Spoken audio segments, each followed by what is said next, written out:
Alrighty guys, so what I'm going to do is just run you through how to use the whole shot BMR calculator as well as the macros and whatnot, and then how to put that into the MyFitnessPal website, which if you don't already have a profile, I highly suggest you go to www.myfitnesspal.com, create yourself a username and password, and then also download the free mobile phone app where you can put in your diary and input all your foods and whatnot throughout the entire day, and you can also share that with us via the phone app. We can add you as friends, kind of like Facebook in a way, but for diet and fitness. So go ahead and do that if you haven't already done that already.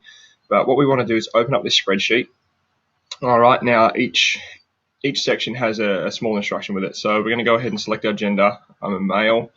All right, and then age, 23. So you want to put the age at the end of the year. So I'm 22 now, but I'm turning 23 this year. So I'll put in 23. My height is 183 centimeters. I weigh 87 kilos. And my body fat, now I'm 15% body fat, but the way I want you to put this in is as a decimal point. So if it's 15, it's 0.15. If it was 25%, 0.25, 32% would be 0.32. So let's go ahead and put that in, 0.15. It's going to spit out my lean body mass, which is then going to calculate my basal metabolic rate. Then we're going to chuck in my activity level. So I usually train 6 to 7 days a week. So the days I'm not training, I'm racing. So there we go, 6 to 7. All right, now over here in the green is my total daily calorie needs if I wish to maintain my current body fat and body weight levels. And then from there, we've got our macro breakdown of protein, carbs, and fats, the quantities in grams, and then the percentage of our calorie breakdown. So if I was to follow this lot of numbers, okay, my diet would be 43% carbs, 28% protein, and 29% fats. Now, for the majority of you, it'll be over here in the weight loss calorie section, or potentially the weight gain. So if I was trying to put on a little bit of muscle mass, I'll jump over to this side. And I mean, the only thing that really changes is the quantity of carbohydrates and protein by a little bit. Fats almost stay the same. Now let's go back to the weight loss calorie section. So it's giving me my total daily calorie needs and then how many grams of protein, carbs, and fat. So this just moves it from 40-something% carbohydrates to about 35%. And then from there, we can gradually tweak these numbers if we really need to. But once you've gone in and put in all your details, all right, just from top to bottom, it's going to spit these out automatically. Then from there, we've got to go to MyFitnessPal, and we've got to change the settings in MyFitnessPal so it's using these numbers as your target. But I'm going to go ahead and use my maintenance levels. So let's go over here to MyFitnessPal. What we need to do is log in. All right, so username, Whole Shot Fitness. All right, so if you don't already have a username and password, I highly recommend that you get one. It's a fantastic application. It's free. It's super cool. It gives you just about everything. So you can track your food, your exercise. There's a bunch of online communities in here. There's a bunch of blogs that are on here as well. Now, as you can see, right, we've got home, goals, check-in, mail, your profile, so you can upload a little photo and things like that.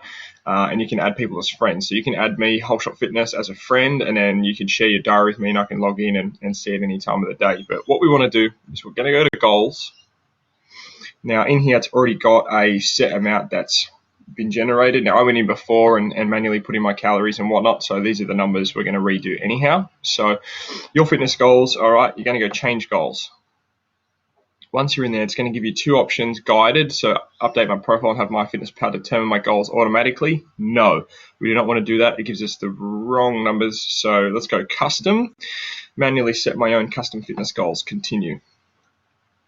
All right, now from here, this is where we input the numbers from the Excel spreadsheet that we just went through and made. So it's already got my maintenance levels in there. Let's go ahead and put in my weight gain. So 3787. So I want 3,787 calories.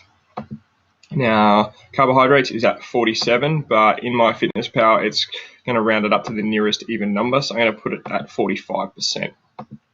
All right, protein is 27, so 25, be close, and then fats are at 26. So what we want to do is we're going to move this down to 25% and bump protein up to 30. All right, so that's looking pretty good. Now these numbers here will update once I go down the bottom here and select save goals. Now also, Sugars, it's got a preset daily allowance for sugar. Now, 150 grams of sugar is far too high. We want to keep that under 100 grams, all right? So I'm going to go ahead and set that at 100, but the less sugar you can have, the better. Now, change goals. And let's go back to the top. All right, fantastic. So it's gone ahead and it's adjusted my grams of carbohydrates, protein, and fats. Now let's just double check that. So carbs, 426. In my spreadsheet, I've got 444. About 20 grams difference, which isn't too bad. Fats, it's giving me 105 grams. In Excel, it's giving me 109. And then proteins giving me 284, which is slightly higher than 259, which isn't a bad thing. All right, so once you've gone and changed your goals, you can then go up at the top here to food, and you can start putting in your food diary. So if you had a piece, add your foods and whatnot for breakfast, lunch, and dinner, whatever snacks you had. Down the bottom, it's going to give you a tally. So I've got 3,787 calories remaining. It's given me an allowance of 426 grams of carbs, 105 of fats, 284 worth of protein, and 100 grams of sugar. Now, when I stay under that, it'll show me a negative at the end of the day. If I go over that, these numbers are going to come up in red. All right, so you can tweak the foods you put in there to make sure you're hitting these numbers. So more so making sure you're hitting your macronutrient targets rather than just telling you, oh, no carbs, no dairy, no this, no that. We're giving you the flexibility now to piece together your own diet as long as you're sticking in around about these numbers. Now, what we want to do is follow these numbers for a good 2 to 3 weeks, and then from there we can adjust. We can either increase your amount of calories or we can decrease your amount of calories to determine how fast or how slow you lose or gain weight. All right, guys, so nice and simple. Go through, pump in your details into the BMR calculator, and then go ahead and log into your MyFitnessPal. Go through the goals section, add in all your numbers manually. Make sure you want to click the customize section, and then go from there. All right, guys, thanks for watching, and I'll see you soon.